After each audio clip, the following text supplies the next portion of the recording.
Assalamualaikum warahmatullahi wabarakatuh. Okey, di slot LDK Degree ini, kami ingin menerangkan tentang asas permainan bola jaring. Okey, di sini kami ingin menerangkan tentang kemahiran-kemahiran di dalam permainan bola jaring serta memperkenalkan posisi-posisi pemain semasa bermain bola jaring. Okey, untuk pengenalan yang mana kemahiran dalam bola jaring pada asasnya, seorang pemain haruslah menguasai kemahiran menghantar dan menerima bola yang mana dia akan digunakan dalam permainan bola jaring ini. Okey, seterusnya, pemain juga haruslah menguasai kemahiran mengelak, menghadang, menjaringkan bola dan gerakan. Dan ia adalah kemahiran-kemahiran yang berlaku serta-merta dalam permainan bola jaring. Okey, untuk seterusnya dengan lebih mendalam adalah Assalamualaikum dan selamat sejahtera semua. Terdapat beberapa kemahiran yang perlu kita tahu dalam bola jaring. Terdapat 5 kemahiran dalam bola jaring iaitu menerima bola, menghadang, menjaring dan juga mengelak serta gerak kaki. Yang pertama adalah menerima bola. Kemahiran menerima bola memerlukan koordinasi mata dan tangan yang kuat. Semasa menerima bola, mata perlulah sentiasa memandang bola, pegang bola dengan kemas. Sebaik sahaja bola ditangkap, fikirlah dengan tenang ke mana hendak kita melakukan hantaran. Jangan sampai kita melakukan hantaran yang salah. Yang kedua adalah menghadang. Menghadang adalah asas bertahan, di mana kemahiran ini bertujuan untuk menghalang pemain lawan daripada menerima bola, menjaring gol dan juga melakukan hantaran. Bagaimanapun, pemain takluk kepada undang-undang dan peraturan. Terdapat 4 posisi asas menghadang, iaitu berdiri menghadang pemain lawan, berdiri di belakang pemain lawan, berdiri membelakangkan pemain lawan dan juga berdiri di sisi pemain lawan. Di sini dalam slide saya sertakan cara yang betul untuk menghadang. Yang ketiga adalah menjaring. Kemahiran menjaring adalah penting kerana kemenangan sesebuah pasukan ditentukan oleh jumlah jaring. Jaringan dikira apabila penjaring gol atau penyerang gol berjaya memasukkan bola ke dalam jaring. Kemahiran gerak kaki penting semasa seseorang itu menerima bola sebelum dihantar kepada rakan, sebelum menjaring gol atau semasa menangkap bola di udara.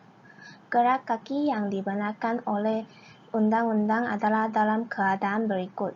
Yang pertama, semasa menerima bola dan kedua-dua kaki di atas tanah. Yang kedua, setelah menerima bola dan mendarat dengan kedua-dua kaki. Yang ketiga, setelah menerima bola dan mendarat dengan sebelah kaki. Yang keempat, semasa menerima bola dan beraksi pada sebelah kaki. Kemahiran mengelak membolehkan seorang pemain bebas daripada kawalan pemain lawan dan berpeluang untuk melakukan tindakan selanjutnya. Cara mengelak seharusnya tidak melanggar undang-undang permainan. Assalamualaikum dan salam sejahtera. Sekarang saya akan terangkan tentang posisi pemain bola jaring. Okey, seperti yang kita sedia maklum, permainan bola jaring terdapat 7 orang pemain utama. So, kalau kita tengok kat sini, kita ada pemain tengah, center, penyerang sayap, penyerang gol, penjaring gol, penyerang sayap, pertahanan gol dan penjaga gol. So, ini merupakan 7 pemain utama dalam permainan bola jaring. Okay, sekarang kita tengok kat sini ada satu gambar menunjukkan gelanggang bola jaring.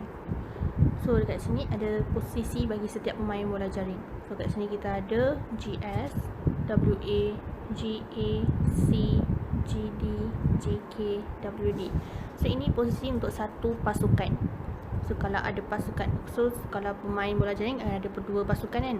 So pihak lawan kat sini posisi dia JK, sini GD, sini si pihak lawan, WD, WA kat sini, GA kat sini, GS kat sini.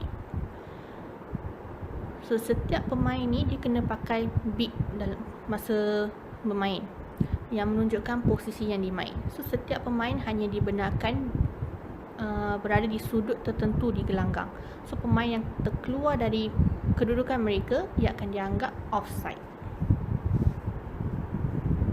Sekarang kita tengok pula kawasan bermain bagi setiap pemain permainan bola jaring. Yang pertama kita tengok pemain tengah, tu center. So berdasarkan gambar ni, kita dapat simpulkan bahawa pemain tengah ni, center ni, dia boleh main hampir keseluruhan kawasan gelanggang bola jaring.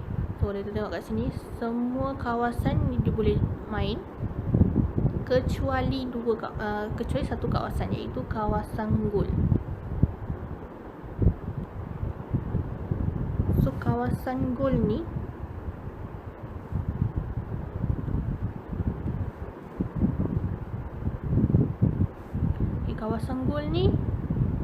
pemain C tak boleh masuk. So pemain center ni dia boleh main keseluruhan kawasan kecuali kawasan gol. Kedua, kita tengok kawasan bermain bagi wing attack, iaitu WA. Okey, berdasarkan gambar ni kita tengok pemain wing attack ni dia boleh main daripada kawasan tengah sampai ke kawasan gol, tapi dia tak boleh masuk dalam kawasan jaringan gol ni. Dia tak boleh masuk. So wing attack ni dia lebih kurang sama macam pemain center, dia tak boleh masuk ke kawasan jaringan gol.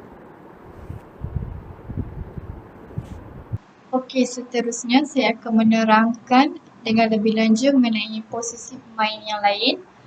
Dan antaranya adalah penyerang gol, iaitu GA. Kalau kita boleh tengok dekat sini, GA dia boleh masuk kawasan jaringan hingga ke kawasan tengah serta kawasan D, iaitu yang ada GS dengan GK. Okay, GA ni juga akan bekerjasama dengan WD, GS dan pemain tengah center itu C dalam menjaring dan menyerang pasukan lawan.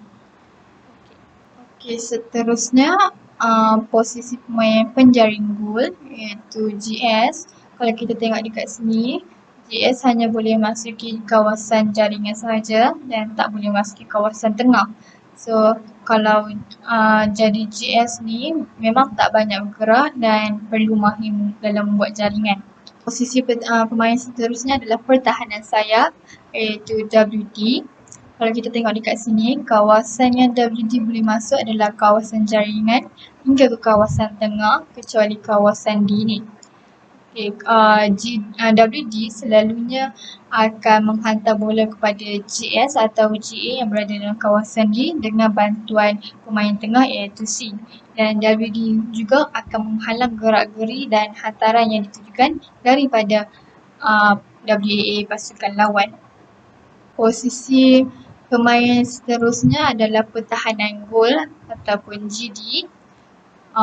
GD pula, kawasan yang dia boleh masuk adalah kawasan jaringan dan kawasan tengah serta kawasan D. Okay. Dan GD boleh menerima bola dari hantaran tengah dan menjaga serta mengawal gerakan GA pasukan lawan. Posisi pemain yang terakhir adalah penjaga gol ataupun GK. Kalau kita tengok dekat sini, kawasan GK yang boleh masuk adalah kawasan jaringan sahaja, sama macam GS. Okay, GK hanya duduk dalam kawasan jaringan, tak banyak bergerak.